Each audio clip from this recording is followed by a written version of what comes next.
num dos seminários de atualidades, né? Isso já faz uns 3 ou 4 meses, né? E foi muito bom. Deixa eu falar. É necessário o microfone, não? Posso falar sem? Pode. Pode.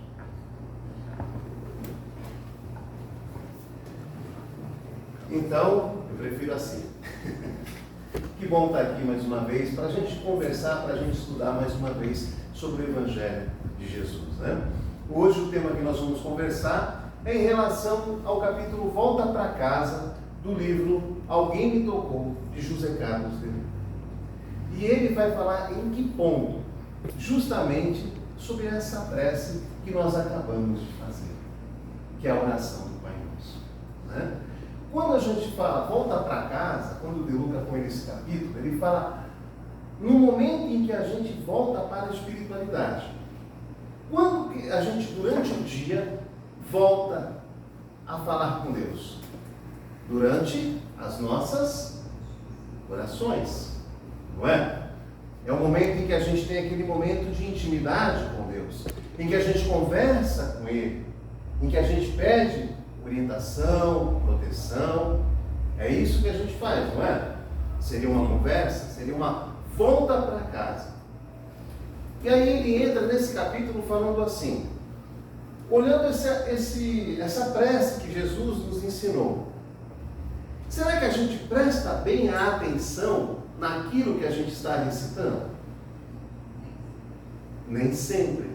Será que a gente não faz igual jogador de futebol, quando está fazendo a oração, que fala, Pai Nosso que estás no céu, santificado seja o vosso nome, venha a nós o vosso reino? Vocês já viram? Eles fazem assim, não é? Muito rápido, que não dá nem para entender aquilo que eles estão falando.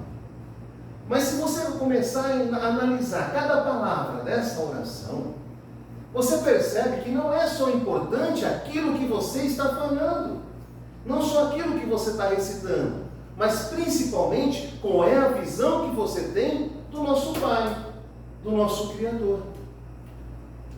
Nessa palavra, nessa prece que Jesus nos ensinou, ele vem justamente fazer isso, mostrar que Deus não é um ser distante, não é um ser castigador, como está escrito no Velho Testamento, né, que era um Deus castigador, como era descrito. Então, quando ele fala assim, analisa a primeira palavra dessa oração. Qual que é a primeira palavra da oração? Pai. Né? Então, o que ele quer dizer com isso? Que não é um ser distante. Ele é nosso Pai. E essa relação é muito importante. Você consegue, vamos analisar agora com nossos pais biológicos. Você consegue ter uma relação de amor com o seu pai, se ele for cruel, castigador, impiedoso? Será que a gente consegue ter essa relação íntima com esse pai que apenas critica e castiga a gente? Claro que não. Como é que você vai chegar e conversar com ele com essa visão?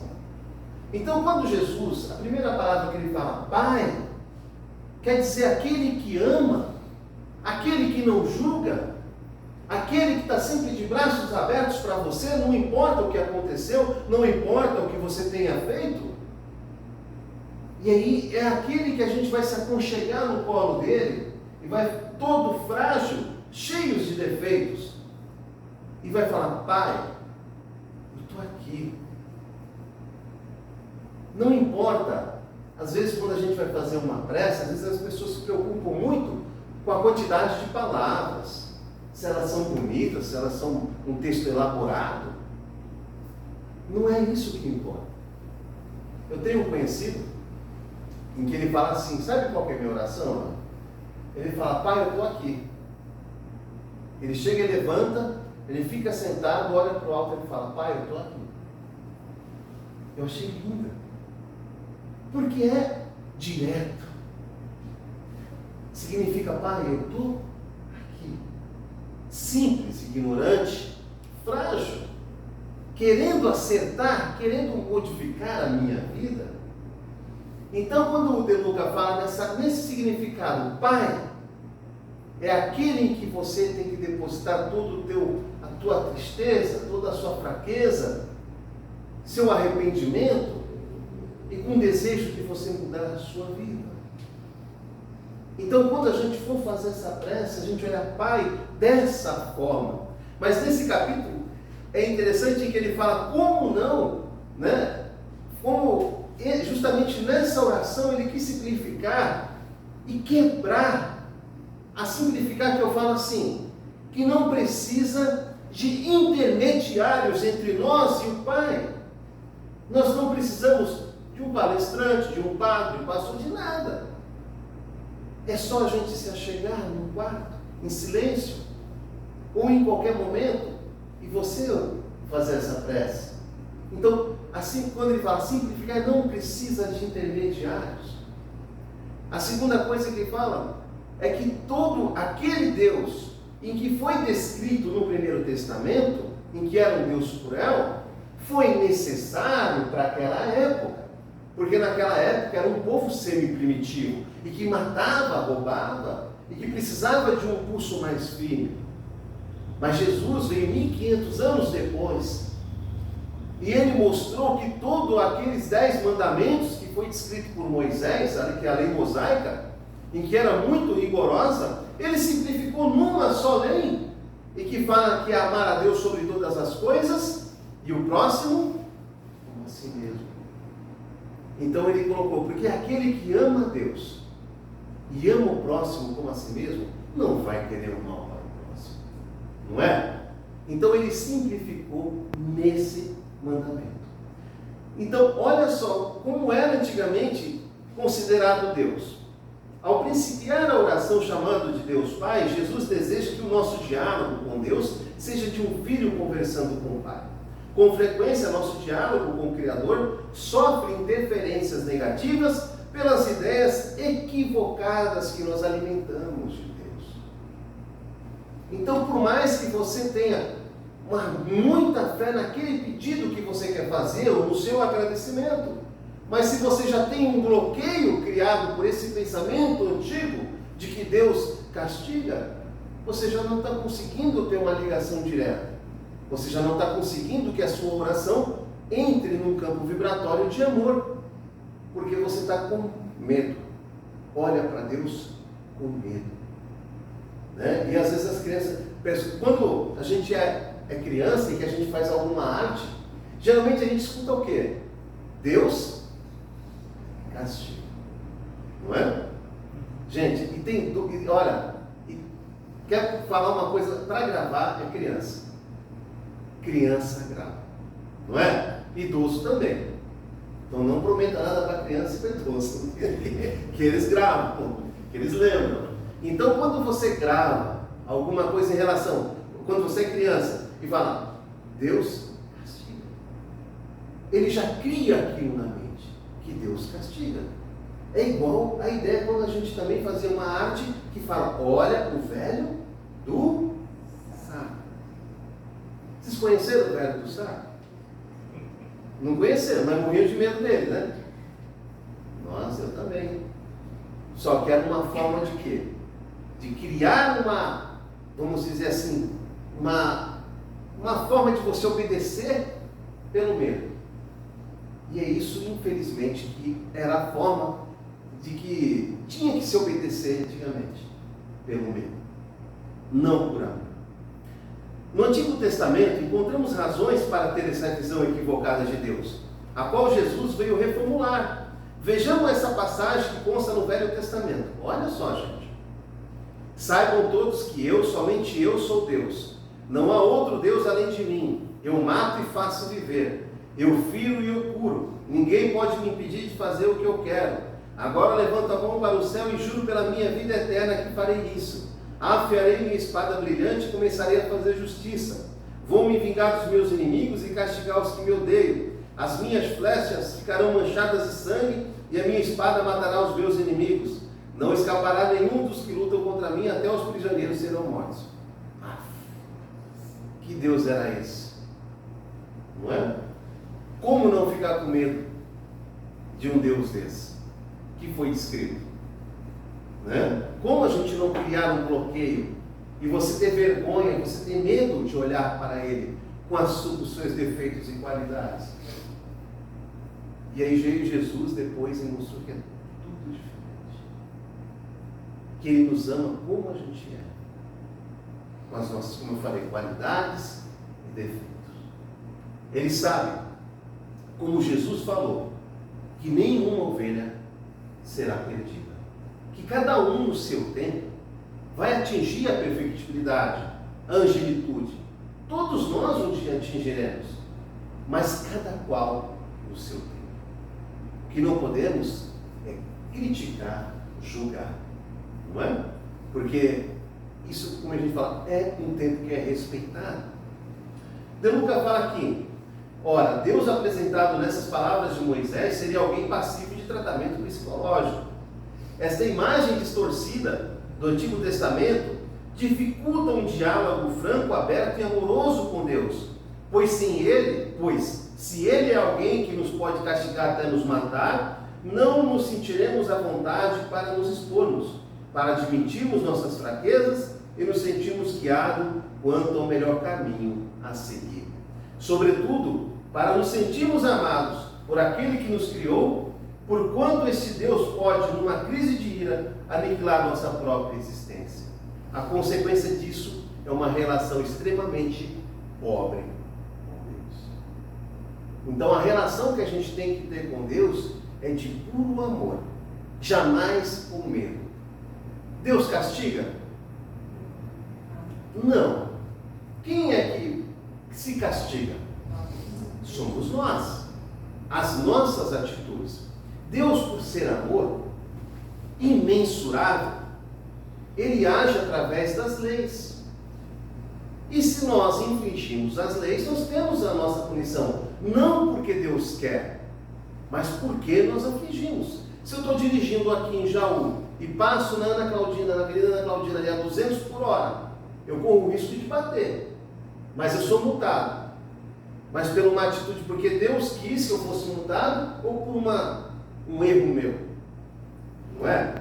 Então, a gente fala, consequências que nós resgatamos, que nós passamos, são atitudes nossas que nós estamos colhendo. Não importa se é nessa vida ou na outra, mas tudo que nós estamos colhendo é merecimento nosso, seja bom ou seja ruim. Então a gente tem que entender que a nossa relação com Deus não é aquela relação que fala, poxa vida, estou sendo castigado, Deus não me ouve. Claro que Ele ouve, a todo instante. Mas o que a gente tem que prestar atenção é o que a gente conversa com Ele. Muitas vezes a gente pede algo para Deus e Ele nos dá algo totalmente diferente, porque Ele dá aquilo que a gente precisa e não às vezes aquilo que a gente quer. Alguém daria um carro para um filho de 5 anos dirigir? Alguém daria? Por quê? Sabe que teria uma consequência ruim. Então é a mesma coisa, se algo que você está pedindo muito e você não tem no momento, não é naquele momento talvez que você precisa, que você tem que ter. E então a gente tem que analisar, porque tudo tem um tempo. Tudo tem um tempo de Deus. No canal que eu criei, que eu até falei da outra vez aqui, o Conectado no Evangelho, lá no YouTube, há uns 2 domingos atrás, foi o Edgar Miguel. Vocês conhecem o Edgar Miguel, né? Terça que vem é ele. Hã? Terça que vem é ele aqui. Ah, é? Então essa é a terça dos carecas? É. Ele é maravilhoso, né? E ele fez um ponto de vista muito interessante, em que fala assim, quando você faz a sua oração de manhã, o que você pede? Que você tenha um dia perfeito? Um dia bom? É isso ou não? Isso. E o que é dia perfeito, um dia bom para cada um de vocês? E dê tudo certo. É um dia sem problema? Sei. E se Deus falar assim, eu vou dar um dia perfeito, mas do meu jeito? Isso. Seja feita a vossa Não é? Porque na oração do Pai Nosso tem essa parte, em que fala, seja feita a vossa vontade. Se coincidir com a nossa, está tudo certo. E se não coincidir? E biquinhos fechados de preferência. Não é? Sem aumentação. A questão é, a gente não presta atenção. Então, quando nós falamos assim, eu quero um dia maravilhoso, abençoado, porque, gente, nós estamos num mundo de provas e expiações. Situações, obstáculos, desafios, nós vamos ter todo dia. Todos os dias. E não pense que quando a gente desencarnar, a gente não vai deixar de ter. Vamos ter também. E quando a gente voltar, a gente vai ter também. Isso faz parte do nosso caminhar. Então, quando a gente fala desejar um dia maravilhoso, abençoado, é que você tem um dia que tem equilíbrio. Quando eu faço a minha prece, eu fecho meus olhos e peço a Deus que eu tenha equilíbrio para que eu possa encarar os meus desafios e que eu possa crescer com cada um deles. Porque quando você tem desafios, você cresce. Se você tem uma vida de facilidade, você não cresce. Então, são através desses desafios que faz você melhorar, que faz você buscar. Se você for olhar, se estamos num mundo de provas e expiações, alguém sabe a diferença de um do outro? Não. Expiação são consequências de atos que nós tivemos no passado, não é? Seria então resgate. E provas? É algo em que a gente mesmo escolhe para que a gente possa progredir, não é? E quando a gente passa por essas provas e conseguimos vamos superar esses desafios, o que acontece com o nosso espírito? Ele cresce, ele evolui, ele desenvolve. Então as provas são necessárias. Então quando você olhar um desafio desse jeito, que acontecer logo de manhã, em vez de você murmurar, ficar triste, você tem que agradecer a situação que está acontecendo. Você sabe por que muitas vezes as pessoas se desesperam? Depende do ponto de vista que a pessoa encara o problema. Do ponto de vista que a pessoa encara a situação. Eu dou um exemplo sempre do avião. Todos já conhecem o avião, já viram um avião de perto? Quando você está focado no avião, está olhando o avião de frente, qual é o tamanho dele? Hã? Gente, vocês são muito quietinhos. Vou falar mais. Hã? Enorme, não é? E quando você olha de um outro ponto de vista, mais distante, ele no céu, no alto, que tamanho que ele parece ter? Pequenininho. O avião é o mesmo? O que muda é o campo de visão. O que muda é o campo de visão. A mesma coisa são os desafios. Eles são os mesmos. É o mesmo. O que vai mudar é o teu ponto de vista. Se você focar somente nesse desafio, ele vai te aparecer um avião de perto, gigante. Mas se você pegar e começar a ver de uma forma mais ampla, você vai ver que ele é do tamanho quando o avião está no céu. O que é ver de forma mais ampla? É você começar a falar assim, poxa vida, eu tenho certeza que eu resolvendo isso, eu vou crescer muito. Então eu começo o quê? Isso é o que eu faço. Eu fragmento a situação, o desafio. Eu sou representante comercial, eu trabalho com vendas. Se eu colocar uma meta muito alta, olhar a meta alta, vamos falar assim, 200 mil reais, vamos dizer, no mês. Se eu focar todo dia que eu tenho que bater aquela meta até o dia 31, o que vai acontecer comigo? Se vai passando os dias e eu não for alcançando, eu vou me desesperar. Mas se eu fragmentar aquela meta e colocar por dia que vai valer tantos mil por dia, e aí eu vou resolvendo dia a dia, não vai ser mais fácil de eu alcançar aquela meta? Isso se chama uma fragmentação do desafio, do problema. Então não tente, se você vê que ele parece ser grande, amplie o seu campo de visão. Muda a sua forma de ver. Encare ele com alegria. Você vai ver que ele se torna menor. E aí você consegue superar. A diferença, né, que a gente fala é sempre o ponto de vista. Quando a gente faz uma oração para Deus, seja de manhã ou à noite, Não peça algo que eu falo palpável, material, mas peça o equilíbrio. Porque a gente fala, quando você pede o equilíbrio, você consegue centrar a sua mente para resolver. Não pense que quando você pede as coisas, elas vão vir da forma com que você quer. Nós tivemos ontem, segunda-feira, o curso do Livro dos Espíritos no Vicente de Paulo. E nós estávamos falando sobre justamente esse ponto. E nós estávamos falando, quando a gente faz a nossa oração a Deus pedindo paciência, o que você acha que Ele vai te dar? Uma pílula? Vai aparecer a paciência na tua frente, para que você tenha paciência? Ou vai te dar situações adversas durante o dia, para que você treine a paciência? Não é? O que Ele vai te dar? Sogra, cunhado, cliente que não paga, vizinho. Vai te dar situações para que você treine a paciência. Então você vai falar assim, poxa vida, então isso daqui eu vou ficar bom de paciência, porque todo dia a gente vai ter. Se Ele te pede coragem, se você pede coragem, Ele vai te dar situações que vão exigir a tua coragem. A coragem não vem do alto, a coragem está aqui dentro.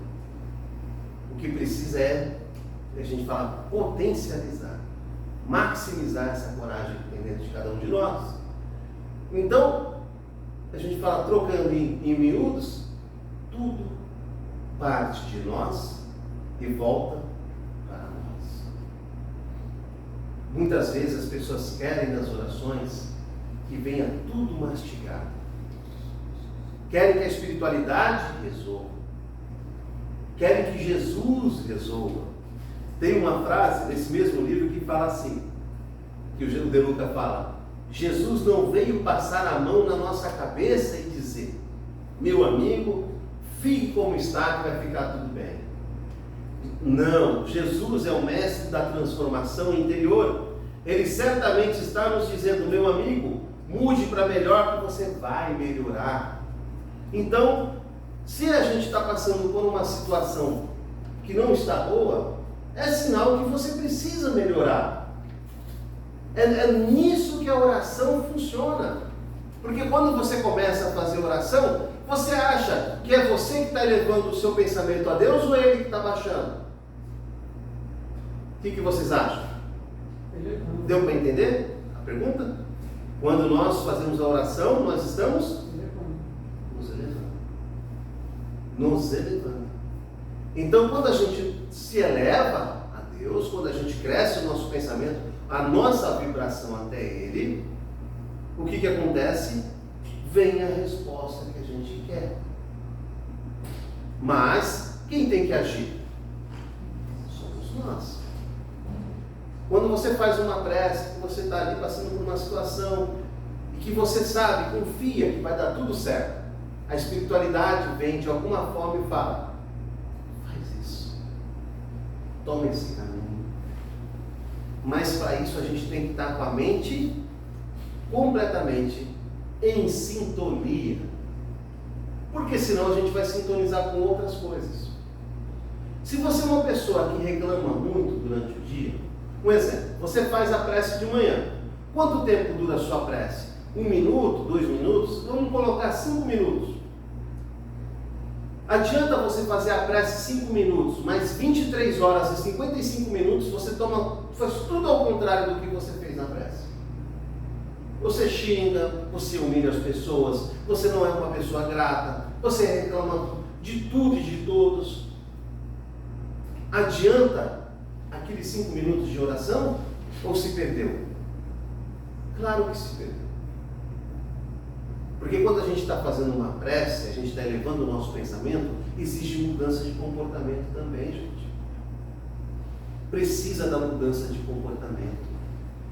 Né? E essa mudança de comportamento é que vai fazer com que as coisas se tornem mais fáceis para a gente. Para que a gente supere as situações, os problemas. Então isso é importante, a gente, quando fizer a oração, saber que nós vamos passar a levar o pensamento nosso e nós vamos ter a resposta. Mas a gente tem que estar com essa sintonia. Então, fazer ao contrário do que você tem feito até agora. Se você é uma pessoa que olha sempre o lado negativo, comece a ver o lado positivo de tudo. Por mais que a situação do fenômeno, ou seja, daquilo que está apresentando para nós não é boa, mas você devagarinho vai modificando.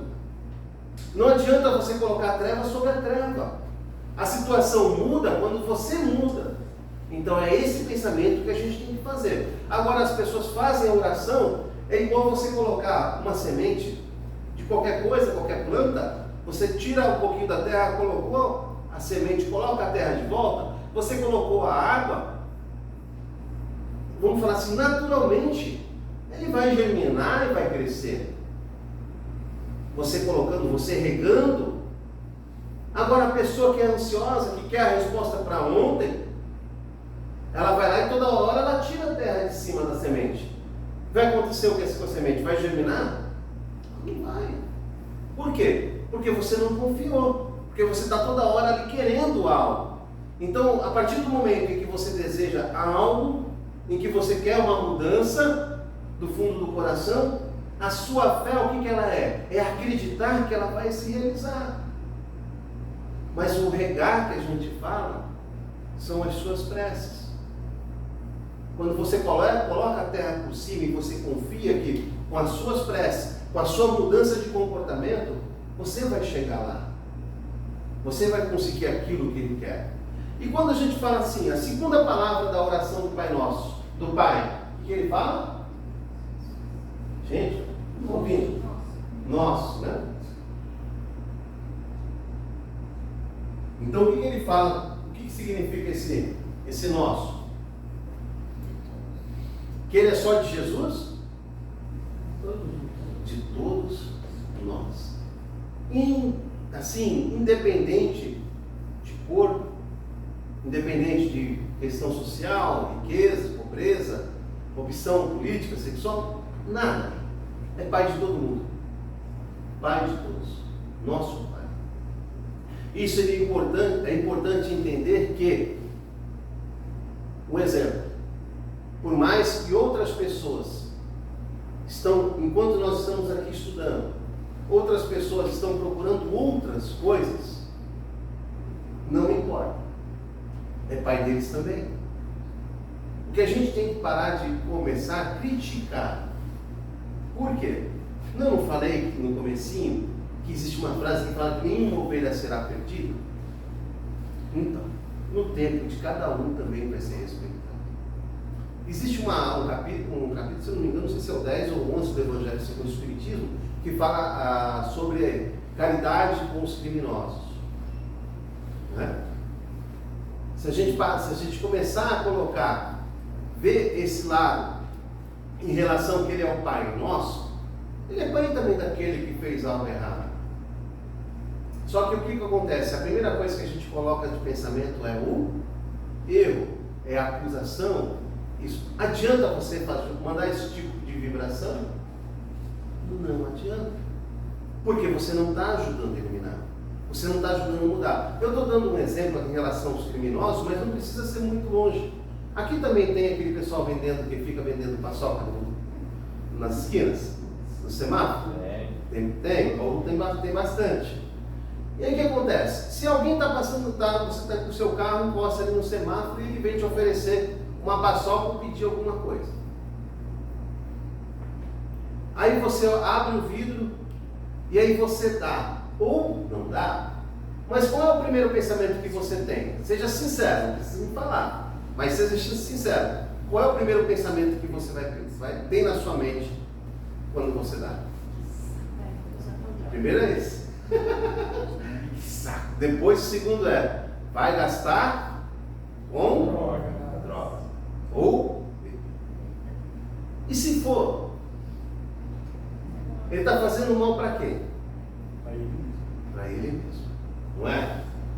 Então a questão é, mas e se você pensa que ele está usando? E se não for? E se for para o sustento? Você já emanou essa vibração. E por mais que se ele estiver utilizando com a droga, se você coloca esse pensamento, você emanou essa vibração, a sua vibração só vai ser mais uma. Vamos dizer que já está com 150 mil habitantes, é isso? 150, 160 mil. Imagine 160 mil de pessoas colocarem essa vibração para uma pessoa. Como ela vai mudar? Encarna. Hã? Desencarna. Tem como? Não tem como. Como é que vai mudar? Como é que você muda uma pessoa, né? Você quer ajudar uma pessoa assim, o teu pensamento faz isso. Vocês assistiram aquele filme A Cabana? Quem que assistiu? Levanta a mão, deixa eu ver. Bastante gente. Vocês viram aquela parte em que ele estava perto, conversando, aquela atriz, inclusive ela é brasileira, que fez a juíza, que ele começou a julgar e ela colocou alguns pontos que ele não tinha o porquê julgar, porque ele fez também, ele matou o próprio pai. Gente, é a mesma coisa que acontece com nós. Nós não temos moral nenhuma para julgar, porque nós já matamos, nós já roubamos, nós já fizemos tudo que vocês imaginam. É que a gente não lembra, graças a Deus, mas nós já viemos de existências anteriores, em épocas primitivas, e fizemos isso para nosso sustento, fizemos isso para a sobrevivência. E porque as pessoas muitas vezes estão passando por isso, e aí vem o nosso pensamento de julgar. Por mais que você não tenha dinheiro para dar para essa pessoa que está no semáforo, mas se você falar, olha, Deus te abençoe, não mudaria um pouquinho o campo de vibração? Atrás da camiseta de vocês tem uma frase, eu até tirei uma foto e mandei no grupo meu, em que fala: pregar evangelhos, se necessário, use palavras. Ou seja, então que seja através do nosso exemplo. Do nosso exemplo. Quando você pratica através do nosso exemplo, quando a gente fala, se a gente for utilizar essa frase para nós, como tem uma frase na camiseta do Chico Xavier do Centro Espírita que eu frequentava lá, hoje eu faço parte do SEAC, mas que eu amava aquela frase em que para ninguém pode voltar atrás e fazer um novo começo, mas qualquer um pode recomeçar e fazer um novo fim. Essa frase tem igual significado. Quando você fala pregar o evangelho, é ser humilde, ser amoroso, ser caridoso, na sua plenitude, nas suas atitudes, que as pessoas consigam ver através de você o próprio Cristo. E Cristo julga? Cristo julgava? Não. E por que nós vamos julgar aquele que está passando uma situação de dificuldade? Uma vez Chico Xavier estava saindo do centro, ele e uns confrades espíritas, quando ele avistou um andarilho do outro lado da rua. Já estudaram essa história? Sim. Em que ele se aproximou daquele andarilho e depois que ele voltou a conversar com seus confrades, ele abraçou o andarilho, e quando ele voltou para a calçada que estavam os confrades espíritas, o pessoal falando assim: nossa Chico, que situação deplorável, a pessoa pode chegar, né? Passar, não tomar banho, ficar numa situação que não tem o que comer, podia trabalhar, né? Tipo, pensando, é um vagabundo. E o Chico Xavier falou para ele assim: sabe por que eu fui até lá e dei um abraço? Porque tem uma luz tão grande ao redor dele, em que ele escolheu, essa é a última encarnação dele na Terra, e ele escolheu vir dessa forma, despojado dos bens materiais, para poder ir para um outro campo, uma outra ordem. Então, às vezes, aquela pessoa que a gente julga, aquela pessoa que às vezes está no andarilho ou pedindo alguma coisa, ele simplesmente está num outro campo de vibração ainda melhor que o nosso. Então, quando ele fala o Pai Nosso, é a gente olhar um pelo outro como, então, irmãos. Não é criar uma diferença, né? O que difere de mim para vocês é a carne, não é? Porque quando a carne se for, a gente tem um espírito, que é uma energia, que é uma luz, que é a essência de cada um de nós. Agora, uma hora a carne vai embora, né? E aí fica só o espírito. O que a gente fala? Nesse ponto, quando a gente começa a olhar cada um de nós, olhar no olho do outro e ver que você faz parte da tua essência, faz parte de Deus.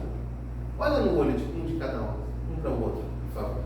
Olha bem nos olhos e fala: você é vida de Deus. Pode falar, gente. Olha para os olhos um do outro, bem no olho, e fala: você é vida de Deus. É? Você é vida de Deus. E se você se olha no espelho e você olha para você nos seus olhos e você fala: você é vida de Deus, você está agindo como? Voltar para casa é isso.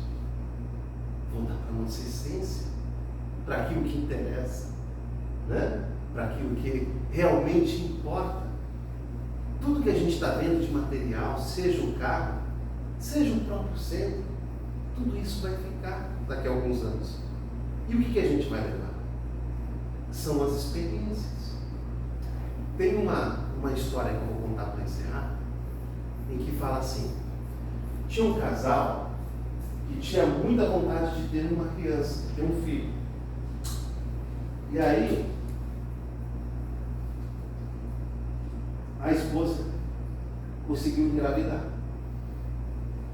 E ele chegava, ele ficou tão feliz, o casal ficou tão feliz, que ele chegava na barriguinha da esposa todo dia, de manhã ou à noite, na hora que ele chegava assim: bom dia, papai te ama, aonde quer que você esteja, eu vou estar sempre com você. Ele ia trabalhar.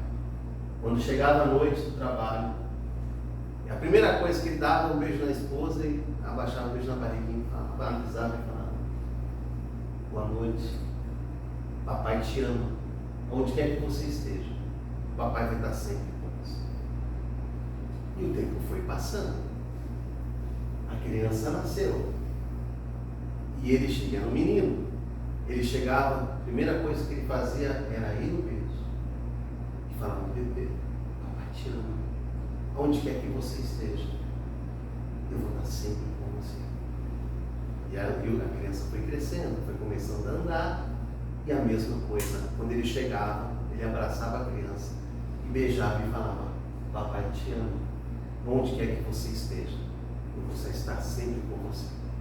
Ele chegou na idade escolar, de 7 anos, de 6 anos, e foi para a creche.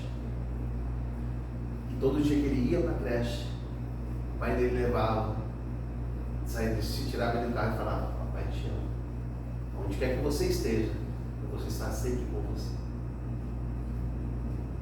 E teve um dia que ele deixou a criança na creche, estava chovendo muito, e ele soube, quando ele chegou no trabalho, que como a escola, a creche, ficava beirando um morro, no pé de um morro, houve um deslizamento de terra e soterrou a creche. Ele viu pelo jornal. Ele saiu correndo para o local e viu aquele monte de entulho, de barro, de terra. Os bombeiros, defesa civil, tudo ali, tirando, fechando todos os acessos. Ele correndo para cima da terra, tirando a terra e pedra com a mão, e os bombeiros tentando tirar ele de lá. Ele falou: não vou sair daqui. Eu falei para o meu filho que aonde ele estivesse eu estaria com ele, e eu vou tirar ele daqui. E ele tirando a terra, o pessoal tirando com muito cuidado com a escavadeira a terra. Passou a primeira noite, nada. E ele foi tirando, foi tirando. Ele não voltou para casa nem para comer, nem para tomar banho. Ele continuava lá: eu não vou sair daqui enquanto eu morrer. Na hora que ele foi tirando a terra, no segundo dia de manhã, que seria no outro dia de manhã, a escavadeira puxou assim e abriu um vão. Nisso que ele viu o vão, percebeu-se que a parede da escola caiu assim, ó, como se fosse uma cabana. Nisso abriu uma claridade lá. E ele, como estava lá em cima ajudando, ele ouviu pessoas falando. Nisso que ele colocou a cabeça lá no buraco, que ele gritou, e aí ele escutou a voz: papai, eu sabia que você vinha, porque você sempre falava para mim que é onde qualquer lugar que eu estivesse, o Senhor estaria comigo. Estava todo mundo com medo aqui, menos eu. Pode tirar eles primeiro, Pai, porque eu sabia que você. Moral da história, nós somos a criança. O nosso Pai está todo o tempo com a gente. Não importa a situação que a gente esteja. Por mais que a situação que você fala não vai ter solução, Ele está com a gente. O que a gente precisa é confiar, é acreditar. Então, quando a gente fizer a nossa prece, voltar para casa, é ter a certeza que nós somos amparados com tanto amor, que não dá para medir. E esse amor, nós temos uma importância tão grande para Ele, que esse amor faz a gente superar cada situação. E que tudo que acontece com a gente, Ele sabe que vai nos tornar melhor. Então, ao invés de a gente achar algum ponto para reclamar, tem que agradecer a Ele, sempre, pela sua orientação e proteção. Obrigado pela atenção de cada um de vocês. Você faz a prece para nós? Faço. Vou fazer a prece desse capítulo. Tá. Esse livro, gente, indico. Deixa acesa? Pode deixar assim. José Carlos de Luca é maravilhoso. E todos os livros ele fala dessa forma de Jesus, né? Vou pedir para fechar os olhos.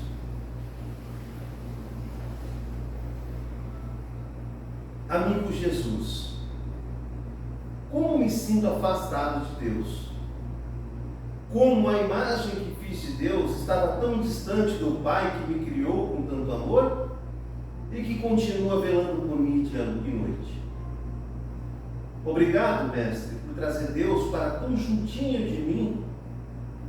Obrigado, Jesus, por ter tirado as flechas e as espadas de Deus e me trazer a visão de um Deus verdadeiro que me abraça, me beija, me veste com a melhor roupa e que é capaz de fazer festa para mim pelo simples fato de voltar para os seus braços. Ajude-me, Jesus, a ver as pessoas como filho deste mesmo Deus de amor e bondade, para que assim a minha felicidade seja completa, por viver em harmonia com a família do Pai. Que assim seja. Que assim